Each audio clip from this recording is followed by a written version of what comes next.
कुछ जाग रही हूँ, कुछ सो रही हूँ।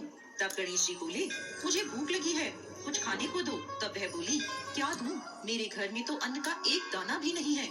थोड़ा सा पूजा का तिलकुटा छीके में पड़ा है, आप वो खा लें। तिलकुटा खाकर गणेश जी बोले, ना मारी पाटा मारी, निपटाई लगी है, कहाँ निपटूं? वो बोली, ये पड़ा घर, जहाँ इच्छा हो निमट लो।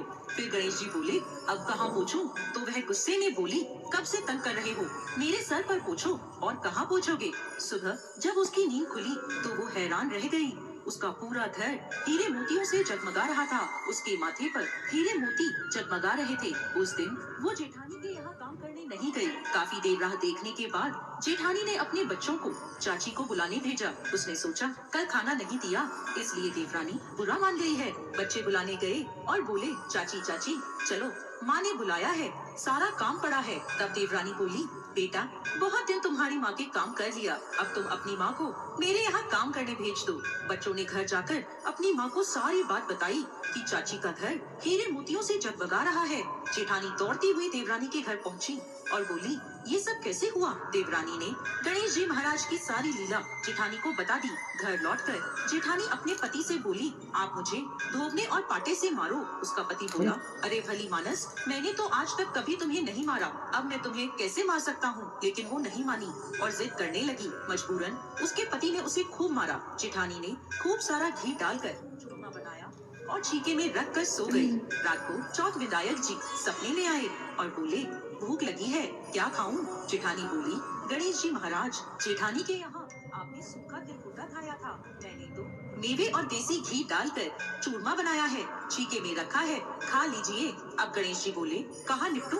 जेठानी बोली, उसके यहाँ तो टूटी फूटी झोपड़ी थी, मेरे यहाँ तो महल है, जहाँ चाहे निमट लें। अब गणेश जी पूछते हैं, अब इसे कहाँ पूछूं?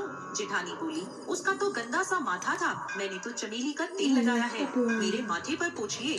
धन की लोभी जेठानी सुबह जल्दी ये सोचकर उठी कि उसका घर हीरे मोतियों से जगमगा रहा होगा, लेकिन देखा तो पूरे घर में गंदगी फैली थी, तेज बदबू आ रही थी, उसके सिर पर भी गंदगी लगी थी। वो बोली, हे गणेश जी महाराज, ये आपने क्या किया?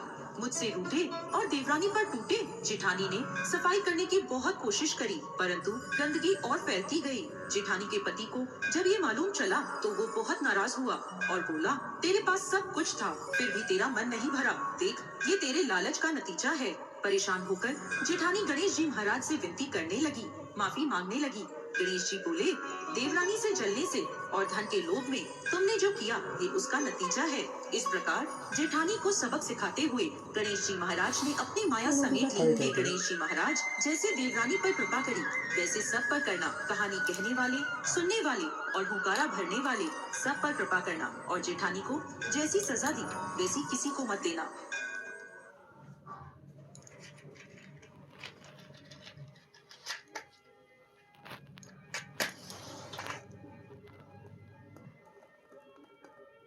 Hello, Moto.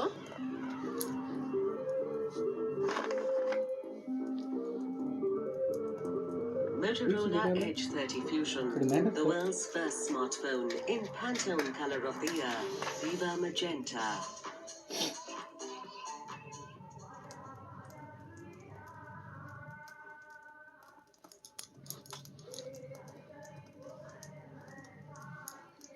विनायक जी महाराज की जय हो। तो आज अपने सुनेंगे तिलकुटा चौथ पर सुनी जाने वाली 500 कहानियाँ। तिलकुटा चौथ के व्रत में 5 कहानियाँ अवश्य सुननी चाहिए, जिससे हमें हमारे व्रत का पूरा फल मिलता है।